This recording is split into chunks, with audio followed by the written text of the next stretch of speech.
Have you ever screwed up, like really and changed your impression? Yes, you've screwed up all the time. Because of like a really simple, silly mistake, and it's just completely changed your outlook in a way. So my example here is, I've been talking about Erik Vorhees. I think he's really cool. Embodies a lot of the things that I really like. He does stuff. It's not just about libertarianism. He decided to do the very hard thing of decentralizing his company. But I kept on hearing like him talking about the Thorchain. And the Thorchain, yeah, which is essentially in the cryptocurrency world, it's like a bridge to be able to use interoperability is what it is. So to be able to sort of be able to play with Bitcoin and Ethereum and basically any other cryptocurrency and not have to do things like wrapping a Bitcoin or wrapping Ethereum. It's like, I don't know how it works. All I know is that's roughly what it does. Yeah.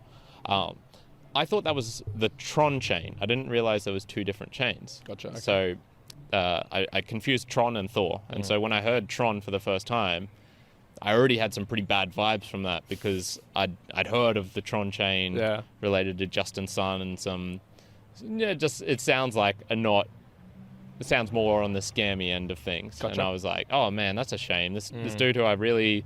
thought was talking cool. talking about this thing that I'm Yeah, I thought he had like a lot of really great points, and then he's fucking around with something that I'm pretty sure is scammy. Is scammy, or like it's not something I would want to touch. And I was like, oh man, that's a bit of a bummer. And it was only like by pure luck I saw another video somewhere else, completely unrelated, and it was like Thorchain, and it just popped in my head. I was like, wait, that's different. That's not the same thing as Tron. That's a completely different thing. Yeah. And so it like in an instant, my perception of him just skyrocketed. I was like, holy shit, okay, he's way better than I thought he was. Yeah. So yeah, have you ever had a moment where maybe like a realization, so just where a piece of information is just completely, it doesn't even have to be like you were wrong on something, but like a piece of information has just completely changed the whole dynamic of what you thought? Give me in a good or a bad way or a...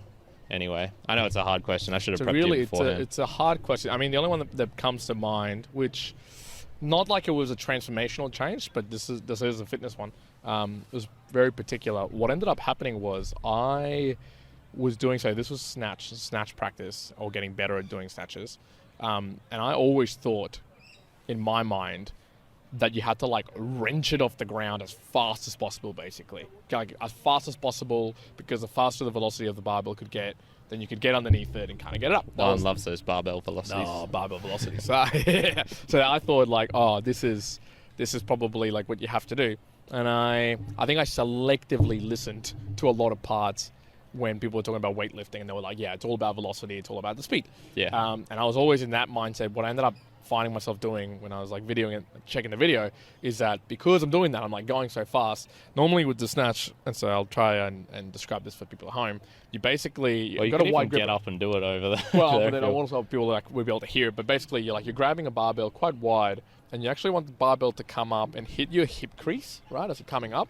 And at that point, you're basically popping it up with your hips to get underneath it, right? So that's basically. It sounds so funny. I'm imagining some dude like bring it up and then just boom, which is basically what it is, man. You're like when you're doing it like a lot, and you're going heavy, like you get like bruises into your hip crease. Jack Jeffries at the gym was talking about this. That in last trying to explain that to your girlfriend or something. Dude, I was saying last year in the quarterfinal, he bruised his bone. Like he actually bruised his bone. Like, it was like all purple. And the guys were like, "Yeah, man, he must have hit his fanny pretty hard." So I was like, "Oh man." Nice.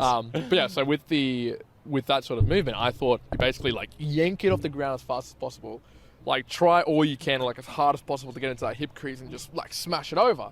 And I just always thought, but I kept seeing on the video, I'm like, I see my arm just like yanking this thing. I'm not even like going off the hip. And I was struggling to get, anything beyond 70 kilos. Like, that was like the heaviest thing I could possibly go, until two things. I think one, there was a guy called Riley at the gym who also does like international weightlifting. And then watching a couple more videos, people talking about him, and even doing some classes where they're like, yeah, basically from the ground to the knees, like it could be like as slow as possible. Like that's actually, that you shouldn't have the velocity or speed at all. It's once you get past the knees and you kind of got it there's where you speed up into the hip and then the really quick power to get underneath it. Whereas the whole time I was just like going as fast as possible from the floor, right? And that was like almost an immediate change immediate change in the fact that, okay, I changed the way I was trying to do it. And yes, it took a few sessions for that to get like built into like my normal way of moving. But then straight away I was like PBing like every single time I was doing it. Because I was like, oh yeah, this is like what you're actually supposed to be doing with this movement, not like yanking the bar as hard as possible. So that changed my mindset on that like really quickly. I was just like, oh, of course. Yeah, one of those pure form checks, and you just go. Yeah. I think